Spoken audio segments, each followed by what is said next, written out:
Alam mo ba na sa Jewish culture, financial wisdom is taught very early? Hindi lang kung paano kumita ng pera, kundi paano ito i-manage, protektahan, at paramihin for generations. At honestly, habang pinag-aaralan ko yung mindset nila, napaisip talaga ako, bakit maraming Pilipino, kahit sobrang sipag, hirap pa rin makaipon?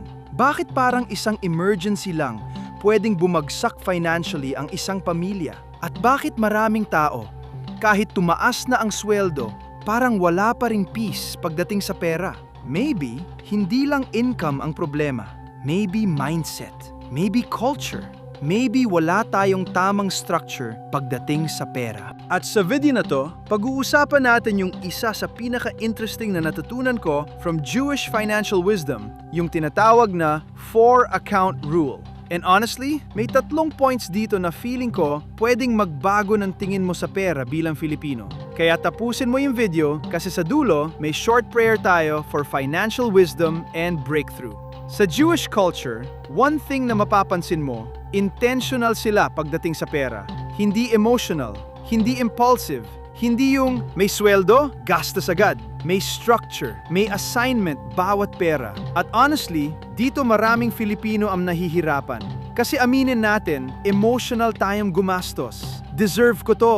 Minsan lang naman. Bahala na. Bibilhin ko na. Pinagtrabahuan ko naman.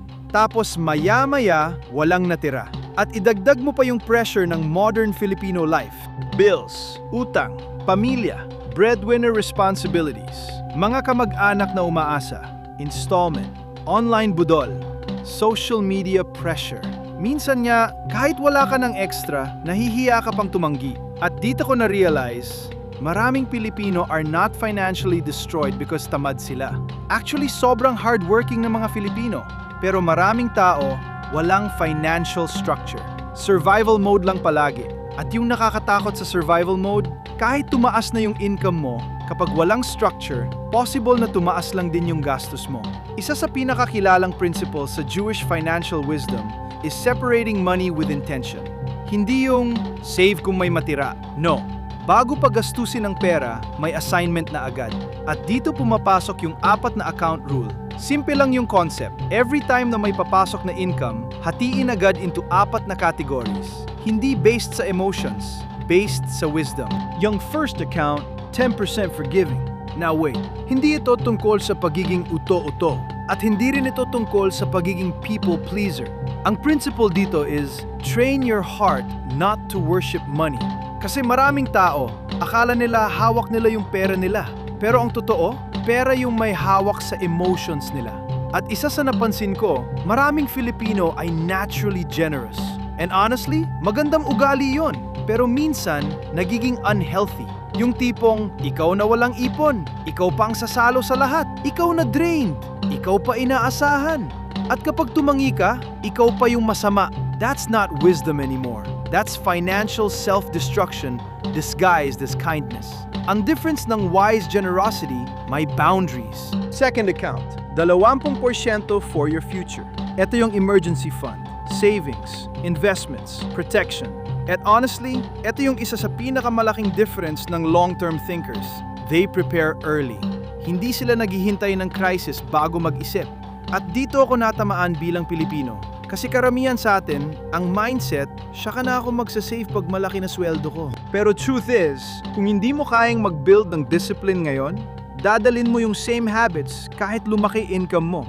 At ito pa, social media trained people to consume. Bagong phone, bagong gadget, travel, checkout, Shopee, TikTok budol, installment. Pero bihira kang makakita ng taong proud na kayang sabihin, finally, may emergency fund na ako.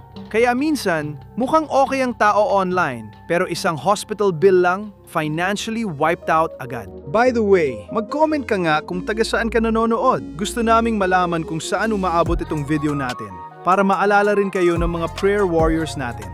Nakakatuwa kasi makita na iba't ibang lugar sa Pilipinas at minsan ibang bansa pa yung gustong matuto about wisdom and financial freedom. Now honestly, ito yung point na feeling ko. Sobrang kailangang marinig ng maraming Pilipino. The third account, 50% for needs and lifestyle. At ito yung brutal truth. Hindi porket tumaas sweldo mo, dapat tumataas din lifestyle mo agad. Kasi maraming tao, nung lumaki income, lumaki rin monthly payments, luho, subscriptions, lifestyle expectations, utang. At biglang, mas stressed pa sila kaysa dati. Why? Because they upgraded their expenses faster than their wisdom. At aminin natin, malakas ang social pressure sa Filipino culture. Kailangan presentable, kailangan may image, kailangan mukhang successful. Minsan kahit baon sa utang, go pa rin. Kasi nakakahiya. At ito yung dangerous. Kapag ang decisions mo ay based sa validation, mahirap magkaroon ng peace. Kaya maraming tao ang pagod mentally tungkol sa pera. Hindi dahil tamad sila, kundi dahil magulo yung system nila. Now, ito yung favorite part ko. Fourth account, 20% for joy. Yes, joy! Kasi ang tunay na wisdom, hindi puro higpit, dapat sustainable. Pwede ka mag-enjoy, kumain sa labas, magbakasyon, bilhan yung sarili mo. Pero ang difference? Intentional enjoyment, hindi impulsive spending. Kasi maraming tao, sobrang deprived. Tapos isang araw, biglang revenge spending. Ubus lahat. So this account protects your discipline. It keeps the system healthy. Pero honestly, hindi talaga pera yung biggest lesson dito. Ang tunay na lesson is discipline, structure, delayed gratification, long-term thinking. At ito yung malaking bagay na feeling ko pwedeng matutunan ng maraming Pilipino from Jewish financial culture. They think beyond today, beyond next sweldo, beyond emotions. Generational thinkers sila, intentional builders. And imagine, kung mas maraming Pilipino ang magkakaroon ng ganitong klaseng wisdom, hindi lang tayo puro survive, we can finally build. At gusto kong linawin, hindi masamang maging generous, hindi masamang tumulong, hindi masamang mag-enjoy sa pera. Pero without wisdom, kahit gaano kalaki income mo, possible ka pa ring maubos. Kaya siguro, hindi natin kailangang baguhin kung sino tayo bilang Pilipino. Maybe kailangan lang natin dagdagan ng discipline, structure, financial wisdom, and long-term thinking. Because the goal is not just to earn money, the goal is financial peace. Kung gusto mo ng mas maraming ganitong klaseng videos about wisdom, mindset, discipline, and financial freedom, mag-subscribe ka lang para mas maraming ganitong klaseng videos ang ipakita sa iyo at mas makalaya ka sa cycle ng kahirapan. Now, before tayo matapos, I want to pray for you. Wherever you are right now, maybe pagod ka na financially, maybe ikaw yung breadwinner, maybe ikaw yung laging ubos, maybe natatakot ka sa future. But I pray na bigyan ka ni Lord ng wisdom, discipline, at tamang mindset pagdating sa pera. I pray na matuto kang mag-build instead na puro survive lang. Na matuto kang magkaroon ng peace, self-control, at long-term thinking. At kung may financial burdens ka mang ngayon, I pray na bigyan ka ni Lord ng clarity, favor, at opportunities para makaahon. In Jesus' name, Amen.